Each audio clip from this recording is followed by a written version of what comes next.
In this video, we'll show you how to embed a Google document. This is something you can do if you keep a lot of your content in something like Google Docs. So for example, we're going to add a calendar below this photo that will update automatically when Miss Bisha updates her document. So if this is the homework calendar that I want to embed onto that page, I can do that in a Google Doc by going File and Publish to the Web. This gives me the option of what sheets I want to publish, and I can click Automatically Republish when changes are made. And that means I would only have to make the changes in my Google Doc and it would automatically update on my website. And to do that, I have to select how I want to get that data. And I'm going to click HTML to embed into a page since we're working on a web page. And I'm going to select this iframe width and height, and I'm going to copy it and paste it after clicking source. So I'm going to put my cursor where I want it and click source and paste. And again, whenever you're pasting something like a video or other code that has a width, you want to change it to a percentage so that it will be responsive for different devices. So for in this case, I'm going to make the width 100% and click Save Changes. And that means that it will always be it'll take up the full width of whatever tablet or device that this is being viewed on. So I'm going to click Save Changes, and it's enabled so I can preview this page.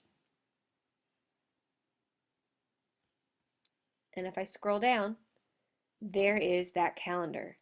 And anytime it's updated on Google, it would be updated here. Something interesting to note about this is I placed it below the photo. Let's see what happens if we take out the photo and move this code up.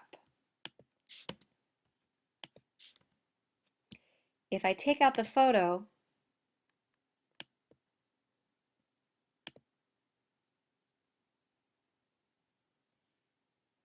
you can see that it automatically kicks it below because it's still set to be 100 width. And it can't be next to these gray buttons because the buttons are firmly in place. So if I wanted to get around that, I could go in and change the width again. So if you're going to insert something that's going to be on the same level as or parallel to those gray buttons, I'm going to come find the width and I'm going to make it 64%. And I'll save changes and preview. Making it a percentage makes it responsive on different devices, which is important. And you can see it let me move it up a little bit.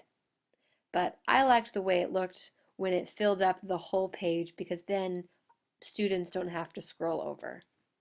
So I'm going to go back into this code, make the width 100%, and I'm going to add that photo back, and I know I've saved it because it's already on my server in that folder.